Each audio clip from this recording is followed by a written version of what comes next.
नमस्कार, मैं शुभम सिंह। आज के वीडियो में देखेंगे क्लास 9th के साइंस का 5 चैप्टर जिसका नाम है जीवन की मौलिक इकाई। तो चलिए शुरू करते हैं। इस चैप्टर में हम लोग जानेंगे कोशिका किसे कहते हैं, एक कोशिकीय जीव क्या है, बहुकोशिकीय जीव, कोशिका झिल्ली, केंद्रक और कोशिका द्रव के बारे में जानेंगे। साथ में हम लोग जानेंगे विसरण क्या है, परासरण किसे कहते हैं, सांद्रता के बारे में भी जानेंगे, अति परासरण दाबी विलयन, सम परासरण दाबी विलयन और अल्प परासरण दाबी विलयन। ठीक है, इसमें हम लोग कोशिका भित्ति के बारे में भी जानेंगे, केंद्रक के बारे में डिटेल से पढ़ेंगे और प्रोकैरियोटिक कोशिका किसे कहते हैं, यूकैरियोटिक कोशिका किसे कहते हैं, कोशिका द्रव क्या है, इसमें क्या क्या रहता है, अंतःद्रव्य जालिका, गोल्जी उपकरण, लाइसोसोम, माइटोकॉन्ड्रिया, प्लास्टिड और साथ में रिक्तिका, और आखिरी टॉपिक रहेगा इस चैप्टर का राइबोसोम। तो चलिए शुरू करते हैं। तो सबसे पहले जो हम लोग पढ़ेंगे, कोशिका किसे कहते हैं।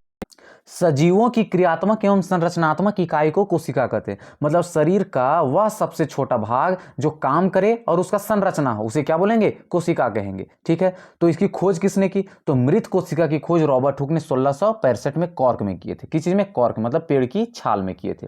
ठीक है, तो जीवित कोशिका की खोज किसने की, तो जीवित कोशिका की खोज एंटोन वॉन ल्यूवेनहॉक ने 1674 में शैवाल में किए थे। ठीक है, और ये सब हम लोग को पता है कि सभी जीव कोशिका के बने होते हैं, इसलिए इन्हें जीवन की मौलिक इकाई कहा जाता है। क्या, जीवन की मौलिक इकाई कहा जाता है। क्वेश्चन आएगा किसे जीवन की मौलिक इकाई कहा जाता है, तो कोशिका को कहा जाता है। ठीक है, अब आगे बढ़ते हैं। अगला टॉपिक है कोशिकाओं के संख्या के आधार पर जीवों का वर्ग। मतलब कोशिकाओं को संख्या के आधार पर कितने भागों में बांटा गया है, तो 2 भागों में बांटा गया। कौन कौन, एक कोशिक जीव और बहुकोशिक जीव। तो चलिए बात करते हैं हम लोग एक कोशिक जीव किसे कहते हैं। तो वैसे जीव जो एक ही कोशिका से मिलकर बने होते हैं एक कोशिक जीव कहलाते हैं, जैसे अमीबा, पैरामीशियम, बैक्टीरिया। मतलब इसमें केवल एक ही कोशिका रहता है। ठीक है, इसमें जीव के सभी कार्य एक ही कोशिका द्वारा किया जाता है। मतलब अब इसमें एक ही है, ये है तो कौन काम कर देगा, सारा काम ये खुद करता है। एक कोशिका है, वो अपना काम खुद करता है। ठीक है, इनकी आयु कम होती है, बेचारा इतना काम ही करता है कि इसकी आयु क्या हो जाती है, कम हो जाती है एक एक गो। ठीक है, इसलिए इसको सारा काम करना पड़ता है। अब बात करते हैं हम लोग बहुकोशिकीय जीव का। तो वैसे जीव जो एक से अधिक कोशिकाओं से मिलकर बने होते हैं तो उसे बहुकोशिकीय जीव कहते हैं, जैसे मनुष्य, पेड़ पौधे, गाय इत्यादि। ठीक है, मतलब बहुकोशिकीय जीव में मतलब एक से अधिक रहता है इसमें कोशिका। ठीक है, इसमें जीव के सभी कार्य अलग अलग कोशिकाओं द्वारा किया जाता है। मतलब इसमें बहुत सारा क्या रहता है, कोशिका रहता है और सब अपना अपना कार्य करते हैं। ठीक है, तो जिससे इनकी आयु क्या होती है, अधिक होती है। अब बात करते हैं हम लोग कोशिका के घटक के बारे में। कोशिका के 3 घटक होते हैं। कौन कौन होते हैं, कोशिका झिल्ली जो दीवार के जैसा कार्य करता है, फिर केंद्रक जो पूरे कोशिका को नियंत्रित करता है, और एक होता है कोशिका द्रव जिसमें कोशिका के सभी कार्य किए जाते हैं। ठीक है, अगर हम बात करें, अगर ये मेरा कोशिका है तो उसका जो सबसे बाहरी वाला भाग है उसे हम लोग क्या बोलेंगे, इसको हम लोग कोशिका झिल्ली बोलेंगे। और बीचों बीच में एक रहता है जिसको हम लोग केंद्रक बोलते हैं, और इसमें एक द्रव भरा रहता है जिसे हम लोग क्या बोलते हैं, कोशिका द्रव बोलते हैं। तो चलिए अब एक एक करके सबको समझते हैं। तो सबसे पहले हम लोग जानेंगे कोशिका झिल्ली के बारे में। ये तो हम लोग को पता है कि जो कोशिका झिल्ली है वो पूरे कोशिका को चारों ओर से घेरे हुए रहती है। ठीक है, तो है इसमें यह प्रत्येक कोशिका को दूसरी कोशिका से अलग करती है। हम लोग इस फोटो के माध्यम से समझ सकते हैं कि यह एक दीवार के जैसा कार्य करता है और एक कोशिका को दूसरी कोशिका से अलग रखता है। मतलब यहाँ कहने का मतलब है, मान लीजिए यहाँ पे 2 कोशिका है। ठीक है, अगर ये कोशिका झिल्ली नहीं रहता तो इसका कोशिका द्रव और इसका कोशिका द्रव आपस में मिल जाते। ठीक है, तो ये ठीक बात नहीं था। इसलिए जो कोशिका झिल्ली है क्या करती है, एक कोशिका द्रव को दूसरे कोशिका द्रव से अलग रखती है। यही यहाँ पे लिखा हुआ है कि यह प्रत्येक कोशिका को दूसरी कोशिका से अलग करती है। कौन, कोशिका झिल्ली। ठीक है, आगे बढ़ते हैं। आगे है, यह जंतु तथा पादप दोनों कोशिका में होता है। ठीक है, मतलब ये दोनों में पाया जाता है, जंतु कोशिका में भी पाया जाता है और पादप कोशिका में भी पाया जाता है। यह प्रोटीन और लिपिड की बनी होती है। किस चीज की बनती है, यह प्रोटीन और लिपिड की बनती है। ठीक है, यह कुछ पदार्थों को कोशिका के अंदर और बाहर आने जाने देती है, इसलिए इसे वर्णात्मक पारगम्य झिल्ली कहते हैं। मतलब ये क्या करती है, कुछ अच्छे चीज को ये क्या करती है, कोशिका के अंदर आने देती है और खराब चीज को कोशिका के बाहर निकाल देती है। कुछ चीज को, ठीक है, सबको नहीं। ठीक है, इसलिए इसे क्या कहते हैं, वर्णात्मक पारगम्य झिल्ली कहते हैं। आगे बढ़ते हैं। यह लचीली होती है और इसे प्लाज्मा झिल्ली भी कहते हैं।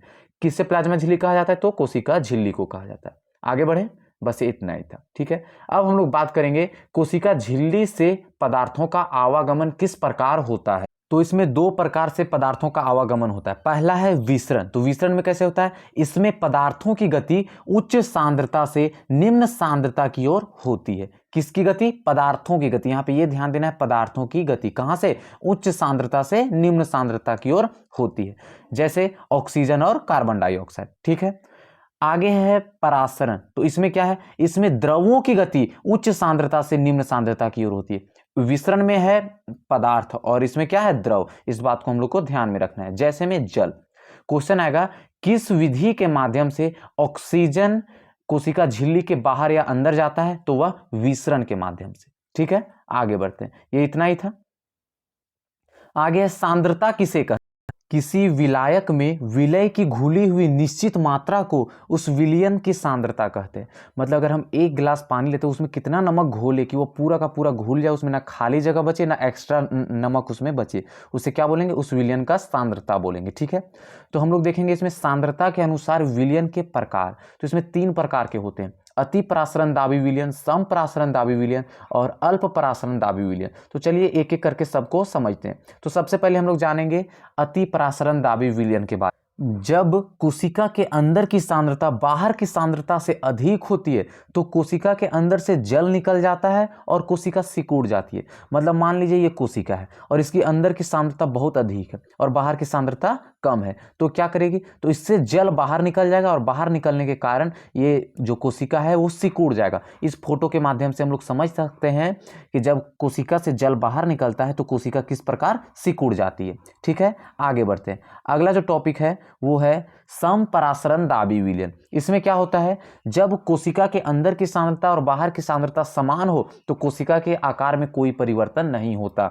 मतलब कोशिका के जो अंदर की सांद्रता है वही सांद्रता बाहर में भी है, तो ना कोशिका सिकुड़ेगी ना फूलेगी, तो यही बोल रहा है इसमें कोई परिवर्तन नहीं होगा। इसे समपरासरण दाबी विलयन कहते हैं। ठीक है, अगला जो है वो है अल्प परासरण दाबी विलयन। इसमें क्या होता है, जब कोशिका के अंदर की सांद्रता बाहर की सांद्रता से अधिक हो तो कोशिका के अंदर जल जाता है और कोशिका फूल जाती है।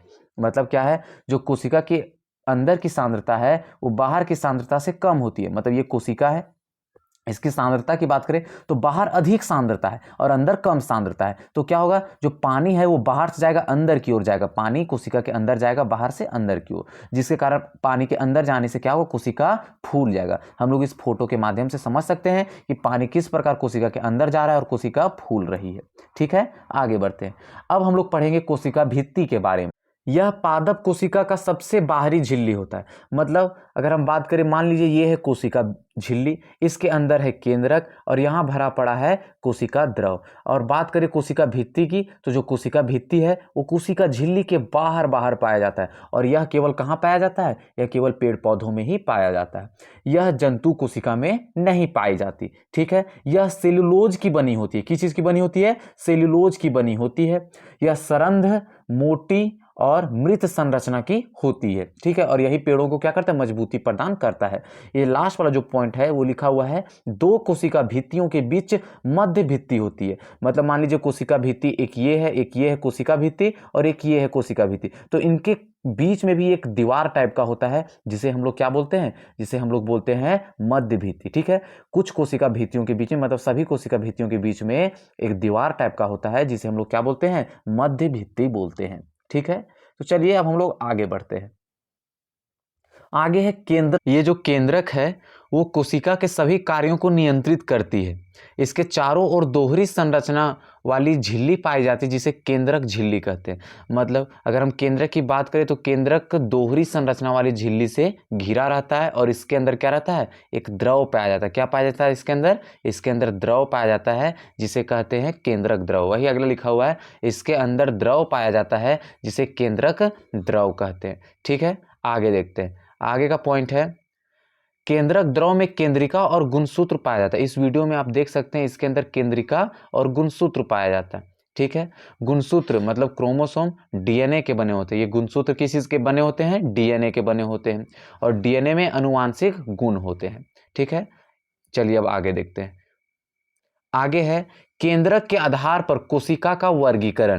केंद्रक के आधार पर कोशिका को दो भागों में बांटा गया है, एक है प्रोकैरियोटिक कोशिका और दूसरा है यूकैरियोटिक कोशिका। बात करें प्रोकैरियोटिक कोशिका का, तो ऐसी कोशिका जिसमें केंद्रक बिना केंद्रक झिल्ली के पाए जाते हैं उसे प्रोकैरियोटिक कोशिका कहते हैं। मतलब केंद्रक पाया जाता है लेकिन इसमें केंद्रक झिल्ली रह भी नहीं करता है। मतलब मान लीजिए ये मेरा क्या है, कोशिका, इसके अंदर पाया जा रहा है ये केंद्रक, ठीक है। और ये केंद्रक हमको दिख कैसे रहा है, तो दिख रहा है इसमें कोशिका झिल्ली के माध्यम से। अगर ये कोशिका झिल्ली ही नहीं रहे तो पता ही नहीं चलेगा कि ये केंद्रक है कि नहीं है, ठीक है। तो क्या कहते हैं प्रोकैरियोटिक कोशिका, ऐसी कोशिका जिसमें केंद्रक बिना केंद्रक झिल्ली के पाए जाते हैं प्रोकैरियोटिक कोशिका कहते हैं उसे, ठीक है। जैसे नीले हरे शैवाल, इकोलाई जीवाणु, इसका आकार जो है वो छोटा होता है। प्रोकैरियोटिक कोशिका का आकार छोटा होता है।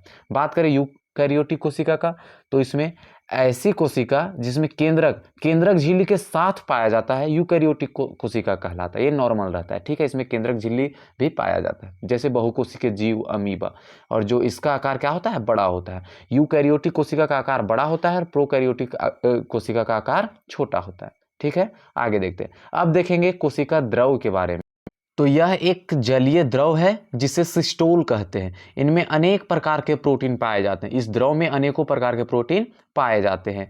इसमें कोशिका अंगक पाए जाते हैं जो कोशिका के लिए विभिन्न कार्य को करते हैं। ये जो कोशिका द्रव है इसमें कोशिका अंगक पाए जाते हैं, ठीक है। कौन कौन से, तो वो है अंतःद्रव्य जालिका, गोल्जी उपकरण, लाइसोसोम, माइटोकॉन्ड्रिया, प्लास्टिड, रसधानियाँ, ये सब कहाँ पाए जाते हैं, कोशिका द्रव में पाए जाते हैं, ठीक है। आप इस फोटो के माध्यम से समझ सकते हैं। ये रहा कोशिका द्रव और इसमें कोशिका अंगक तैर रहे हैं, ठीक है। अब आगे देखते हैं। ये रहे कुछ कोशिका के महत्वपूर्ण अंग। अब हम लोग पढ़ेंगे अंतःद्रव्य जालिका के बारे में। यह झिल्ली युक्त नलिकाओं तथा सीट का विशाल तंत्र होता है। यह दो तरह की होती है। कौन कौन सी, तो एक होती है खुरदरी अंतःद्रव्य जालिका और दूसरी चिकनी अंतःद्रव्य जालिका। तो सबसे पहले बात करते हैं खुरदरी अंतःद्रव्य जालिका के बारे में। तो यह सिस्टर्नी तथा नलिकाओं से बनी होती है। यह प्रोटीन संश्लेषण में सहायक होती है। मतलब प्रोटीन का निर्माण कहाँ होता है, खुरदरी अंतःद्रव्य जालिका में, ठीक है। यह जैव रासायनिक क्रियाओं के लिए स्थान उपलब्ध कराती है। मतलब जितने भी रासायनिक क्रिया होती है कहाँ होती है, खुरदरी अंतःद्रव्य जालिका में, मतलब यहीं पे होती है, ठीक है। अगला पॉइंट है, इसमें राइबोसोम अधिक होता है। क्या होता है, अधिक। मतलब राइबोसोम कहाँ पाया जाता है, तो खुरदरी अंतःद्रव्य जालिका में भी राइबोसोम पाया जाता है।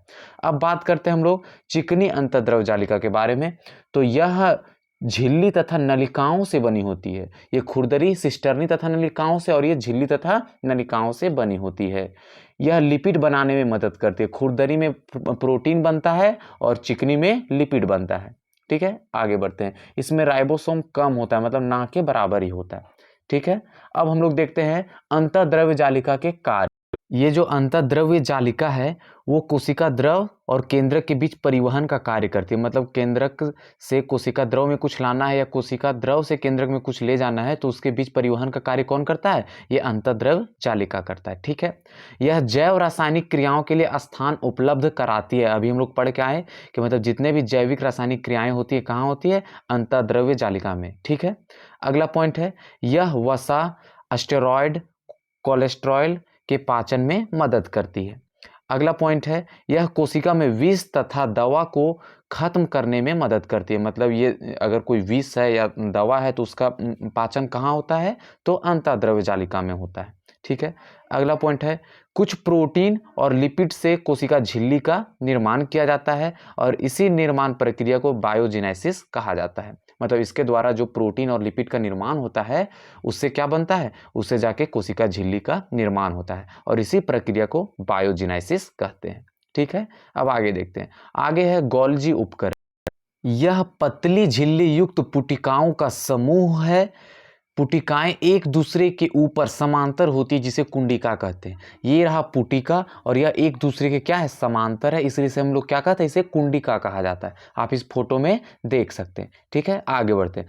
आगे है गोल्जी उपकरण के कार्य। तो गोल्जी उपकरण के कार्य में है, यह अंतःद्रव्य जालिका में संश्लेषित पदार्थों को पैक करती है। मतलब इस वीडियो के माध्यम से हम देख सकते हैं कि जो अंतःद्रव्य जालिका से जो पदार्थ आता है वो कहाँ आता है, गोल्जी उपकरण में आता है और यह इसको पैक करने का कार्य करती है, ठीक है।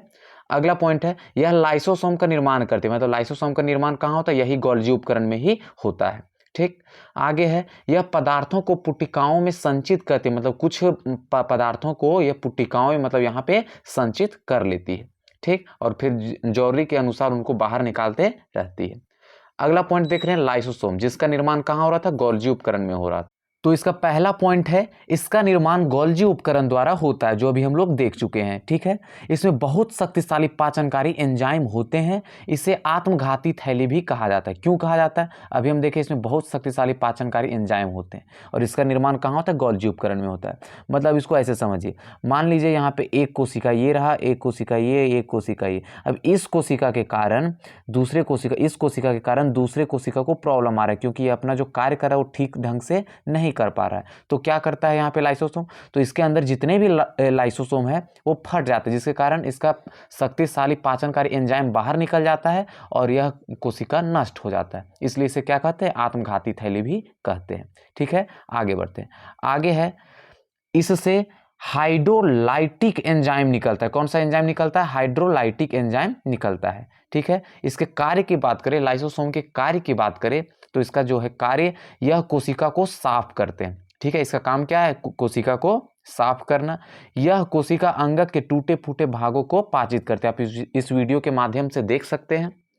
अगला पॉइंट है, कोशिका को नुकसान पहुंचाने वाले पदार्थों को भी पाचित करते हैं। देखते हैं, बाहर से नुकसान पहुंचाने वाले जो पदार्थ है वो अंदर आया और इसको लाइसोसोम क्या करेगा, उसको पाचित कर देगा। और ये रहा कोशिका अंगक टूटा फूटा, जिसको ये क्या कर देगा, पाचित कर देगा, ठीक है। इसका यही काम है। चलिए अब आगे बढ़ते हैं। आगे है माइटोकॉन्ड्रिया। ये जो माइटोकॉन्ड्रिया है वो दोहरी झिल्ली से बनी होती है। इसकी बाहरी झिल्ली छिद्रित होती है और भीतरी झिल्ली वलित होती है। आप इस वीडियो के माध्यम से देख सकते हैं, यह इसमें दो झिल्ली पाए जाते हैं, एक बाहरी झिल्ली, एक भीतरी झिल्ली। बाहरी झिल्ली छिद्रित होती है, मतलब छेद छेद रहता है, और भीतरी झिल्ली क्या है, वलित रहता है। इसे सांप के जैसा ये टेढ़ा रहता है, ठीक है। आगे पॉइंट है, यह सिर्फ यूकैरियोटिक कोशिकाओं में ही पाई जाती है। मतलब यूकैरियोटिक कोशिका क्या होता है, तो अभी हम देखें, जिसमें केंद्रक झिल्ली के साथ पाया जाता है, ठीक है, उसे क्या कहेंगे, यूकैरियोटिक कोशिका कहेंगे, ठीक है। अगला पॉइंट है, इसका अपना डीएनए और राइबोसोम होता है। अभी हम लोग देखें कि राइबोसोम और कहाँ पाया जाता है, तो अंतःद्रव्य जालिका में पाया जाता है। और कहाँ पाया जा रहा है, तो यह माइटोकॉन्ड्रिया में पाया जाता है। तो क्वेश्चन आएगा, किसका अपना राइबोसोम और डीएनए होता है, तो माइटोकॉन्ड्रिया का होता है, ठीक है। अगला पॉइंट है, इसे कोशिका का बिजली घर भी कहते हैं। मतलब अभी तक हम देख रहे थे, ये जो कोशिका है ये काम करती है, वो काम करती है, तो इसके लिए उसको क्या चाहिए, ऊर्जा चाहिए। तो ऊर्जा कहाँ से मिलता है, तो माइटोकॉन्ड्रिया से ही मिलता है, ठीक है। इसके कार्य की बात करें तो इसका मुख्य कार्य एटीपी के रूप में ऊर्जा को जमा करना है, ठीक है। अब बार बार पूछ देता है एटीपी का फुल फॉर्म, तो क्या होता है, एडिनोसिन ट्राइफॉस्फेट, ठीक। अब आगे बढ़ते हैं। अगला टॉपिक है प्लास्टिड। ये जो प्लास्टिड है वो केवल पादप कोशिका में ही पाया जाता है, ठीक है। और इसका अपना राइबोसोम और डीएनए होता है। और अभी हम लोग देखें, माइटोकॉन्ड्रिया का भी अपना राइबोसोम और डीएनए होता है, ठीक है। प्लास्टिड के प्रकार की बात करें तो प्लास्टिड कितने प्रकार के होते हैं, 3 प्रकार के होते हैं, ल्यूकोप्लास्ट, क्रोमोप्लास्ट और क्लोरोप्लास्ट, ठीक है। चलिए एक एक करके देखते हैं। सबसे पहले देखते हैं ल्यूकोप्लास्ट के बारे में। तो यह सफेद रंग के होते हैं और यह जमीन के निचले वाले कोशिका में पाया जाता है। मतलब जो पेड़ पौधा का जो जमीन का नीचे वाला है, जो कि जड़, उसमें पाया जाता है। कौन, ल्यूकोप्लास्ट। अब बात करते हैं क्रोमोप्लास्ट की। तो यह लाल और भूरे रंग के होते हैं और तने की कोशिकाओं में पाए जाते हैं। और ये जो क्लोरोप्लास्ट है यह हरे रंग की होती है और यह ऊपरी कोशिका में पाया जाता है। मतलब पेड़ के सबसे ऊपरी भाग में ये पाया जाता है। इसकी कार्य की बात करें उससे पहले देख लेते हैं, ये जो प्लास्टिड में भी क्या क्या पाया जाता है, डीएनए और राइबोसोम। और अभी हम लोग देखें राइबोसोम कहाँ कहाँ पाया जाता है, तो ये 3 जगह देखें। कहाँ, तो सबसे पहले अंतःद्रव्य जालिका, उसके बाद माइटोकॉन्ड्रिया और उसके बाद प्लास्टिड। 3 जगह ये राइबोसोम पाया जाता है। इसका काम क्या है, तो यह अमीनो अम्ल से प्रोटीन को बनाता है। मतलब अमीनो अम्ल से प्रोटीन का यह निर्माण करता है, संश्लेषण करता है, ठीक है। आगे बढ़ते हैं। आगे है प्लास्टिड के कार्य। तो अभी हम देखें, जो प्लास्टिड है वो 3 प्रकार के होते हैं, क्रोमोप्लास्ट, ल्यूकोप्लास्ट और क्लोरोप्लास्ट, ठीक है। तो उसमें से हम देख रहे हैं कि ये जो क्रोमोप्लास्ट है और क्लोरोप्लास्ट, इसमें प्रकाश संश्लेषण द्वारा भोजन बनाया जाता है। कहाँ कहाँ, क्रोमोप्लास्ट और क्लोरोप्लास्ट में, ठीक है। एक और बच गया जो है ल्यूकोप्लास्ट, इसमें प्रोटीन तथा वसा का भंडारण होता है, ठीक है। आगे बढ़ते हैं। अगला जो पॉइंट है वो है रिक्तिका, जिसे रसधानियां भी कहते हैं। रसधानियां ठोस और तरल पदार्थ का संग्राहक थैलियां हैं। मतलब यह एक प्रकार का थैली है जो ठोस एवं तरल पदार्थों को संग्रह करके रखती है, ठीक है। यह पादप कोशिका में बड़ा होता है और जंतु कोशिका में छोटा। हम इस फोटो के माध्यम से समझ सकते हैं। इसके कार्य की बात करें तो यह विभिन्न पदार्थों के संग्रह का कार्य करती है, जैसे अमीनो अम्ल, शर्करा, कार्बनिक अम्ल और प्रोटीन। क्वेश्चन आएगा, अमीनो अम्ल और शर्करा का संग्राहक कौन है? तो कौन है ये? रिक्तिका या बोले तो रसधानियां। ठीक है, आगे देखें तो आगे है, यह कोशिका को कठोरता प्रदान करती है। यह अतिरिक्त जल और अपशिष्ट पदार्थों को कोशिका से बाहर निकालने का भी कार्य करती है। मतलब उनको रख कौन रहा है? यही रख रहा है, तो बाहर निकालने का काम कौन करेगा? तो उसको बाहर निकालने का काम भी यही करेगा। ठीक है, आगे बढ़ते हैं। अब हो जाता है ये जो अंगक हम पढ़ रहे थे, कोशिका अंगक पढ़ रहे थे, वो हो जाता है खत्म। हम बार बार एक ही टॉपिक के बारे में देख रहे थे, वो था राइबोसोम क्या है, राइबोसोम क्या है। तो इसके बारे में भी थोड़ा सा देख लेते हैं। तो यह एक सूक्ष्म कण है जो अमीनो अम्ल से प्रोटीन संश्लेषित करता है, मतलब अमीनो अम्ल को ये प्रोटीन में बदलता है। कौन? राइबोसोम। ठीक है, तो यह सभी प्रकार के प्रोटीन का निर्माण करता है। राइबोसोम में सभी प्रकार के प्रोटीन का क्या होता है? निर्माण होता है। और ये पाया कहाँ कहाँ जाता है? तो ये सब अभी हम लोग पढ़ के आए हैं। अंतःद्रव्य जालिका में पाया जाता है, माइटोकॉन्ड्रिया में पाया जाता है और प्लास्टिड में पाया जाता है। ठीक है, और ये राइबोसोम बना किस चीज से होता है? तो ये राइबोसोम प्रोटीन और आरएनए से बना होता है। और कभी कभी पूछ दिया जाता है आरएनए का फुल फॉर्म क्या है। ठीक है, तो इसका फुल फॉर्म होता है राइबोज न्यूक्लिक एसिड। चलिए अब आगे बढ़ते हैं। इस चैप्टर से बार बार एक ही चीज आता है, वो है जंतु कोशिका और पादप कोशिका में अंतर। तो चलिए अब इसका अंतर देखते हैं। तो सबसे पहले हम लोग देखेंगे इसमें जंतु कोशिका के बारे में। तो जंतु कोशिका में कोशिका भित्ति नहीं पाई जाती है और इसमें सेंट्रोसोम पाया जाता है। किसमें? जंतु कोशिका में सेंट्रोसोम पाया जाता है और इसमें हरित लवक नहीं पाया जाता है। और इसमें जो केंद्रक रहता है, इसका जो केंद्रक है वो अधिकांश मध्य में रहता है। मतलब अगर ये है कोशिका है तो इसका जो केंद्र होगा वो कहाँ होगा? बीचों बीच में, मतलब मध्य में होगा। ठीक है, किसमें? ये जंतु कोशिका का बात है। ठीक है, अगला जो पॉइंट है वो है इसमें रिक्तिकाएं छोटी एवं संख्या में अधिक होती है। क्वेश्चन आएगा किसकी रिक्तिकाएं छोटी होती है? जंतु कोशिका का या पादप कोशिका का? तो इसमें जंतु कोशिका का जो रिक्तिकाएं है वो छोटी है, लेकिन संख्या में क्या रहती है? ये ज्यादा रहती है। ठीक है, अब चलिए अब हम लोग बात करते हैं पादप कोशिका के बारे में। तो इसी का उल्टा वो है। तो उसमें क्या है? इसमें कोशिका भित्ति पाई जाती है। जंतु कोशिका में कोशिका भित्ति नहीं पाई जाती थी और इसमें पाई जाती है। अगला पॉइंट है इसका, इसमें सेंट्रोसोम नहीं पाया जाता। जंतु कोशिका में सेंट्रोसोम पाया जाता है और इसमें सेंट्रोसोम नहीं पाया जाता है। आगे है इसमें हरित लवक नहीं पाया जाता है, जबकि पादप कोशिका में हरित लवक पाया जाता है। आगे है इसमें जो जंतु कोशिका में जो केंद्रक था वो मध्य में हुआ करता था, लेकिन ये पादप कोशिका में जो केंद्रक है वो कहाँ होगा? परिधि के साइड में होगा, एकदम साइड में रहता है इसका केंद्रक। ठीक है, अगला पॉइंट है इसमें रिक्तिकाएं बड़ी एवं संख्या में कम होती है। बात करें जंतु कोशिका का, तो जंतु कोशिका में जो रिक्तिकाएं होती है वो छोटी होती है लेकिन संख्या में अधिक होती है। लेकिन पादप कोशिका में जो रिक्तिकाएं होती है वो बड़ी होती है लेकिन संख्या में क्या होती है? कम होती है। आया बात समझ में? तो चलिए अब आगे बढ़ते हैं। इस फोटो के माध्यम से हम लोग समझ सकते हैं कि जंतु कोशिका में और पादप कोशिका में कौन कौन से कोशिका अंगक पाए जाते हैं या नहीं पाए जाते। ठीक है, अगर आपको इसका पीडीएफ चाहिए तो उसके लिए टेलीग्राम में जाके सर्च करना पड़ेगा ज्ञानतंत्र 0, वहीं पे पीडीएफ फ्री में मिल जाएगा। अभी के लिए इतना ही, अब मिलेंगे कोई और चैप्टर में।